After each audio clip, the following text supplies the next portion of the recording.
Hər dəfə qurtlar. Kapilyaları, içi arteriya damarları altında.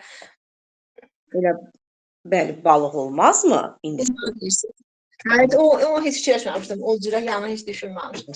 Nə sual elə düşür. Deyir ki, kapilyaları iki arteriya damarının arasında yerləşən canlı haqqında deyilən fikirlərin Bildim. Qəlsəmət gətirici arteriya, qəlsəmət çıxarıcı arteriya. Yəni ikisi də arteriyadır. Tamam. Bildim, hə. Doğrudur. Yaxşı, bəs hansı canlıdır ki, qanı tənəffüs orqanından təmizləndikdən sonra birbaşa ürəyə qayıtmır? Demək, tənəffüs orqanı təmizləndikdən sonra elə balıqdır, ürəyə qayıtmır. Bütün orqanlara verir oksijeni, sonra venoz qan qayıdır ürəyə. Düzdür. Bəs məsələn bizdə tənəffüs orqanı təmizləndikdən sonra ürəyə qayıdırmı? Bəli, kiçik qan dövranı 4 dənə akciğer venası ilə qayıdır ürəyə. Düzdür. Bizim ontogenezimiz dövründə neçə növ və hansı növ damarlar, vena damarlarıdır ki, içində arterial qan hərəkət eləyir? Demək 5 növ, ontogenezdə 5 növ vena damarıdır ki, 4-ü Növ yoxsa anadan olandan sonra. Növ yoxsa say? Post-embryonik. Yox, say. 5 dənə, bir növ 5 dənə. Say olaraq 5 dənə, amma bir növ. Demək, arteriya damarlarıdır ki, 5 dənə vena damarıdır ki, 4-ü akciğer venasıdır, biri isə göbək venası ilə arterial qan gəlir. Onda 2 növ olar da. 2 növ. Bir göbək venası, bir də akciğer venası. 2 növ, amma 5 dənə. Elə götürəndə həmçinin 5 dənə. 3 dənə arteriya damarı var ki, ikisi vena, biri də göbək. İkisi arteriyada, iki arteriyada venoz qan var, bir dənə də göbək arteriyasında venoz qan var. 3 dənə də arteriya damarında.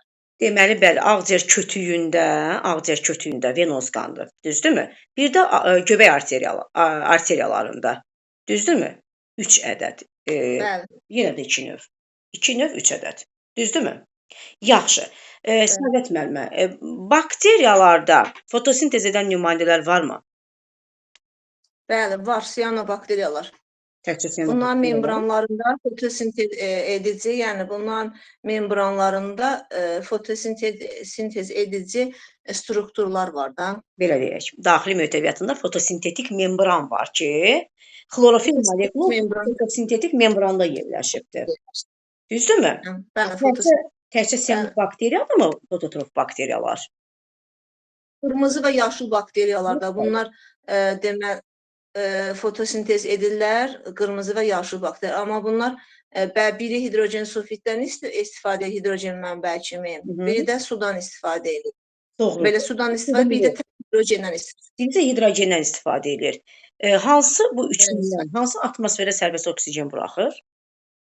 Yenə siyanobakteriya sərbəst oksigen buraxır, çünki o su ilə reaksiya edir, oksigeni sərbəst buraxır. Düzdür. Deməli, orada H2O-dan istifadə olunur, amma digərlərində H2 və H2S-dən istifadə olunur.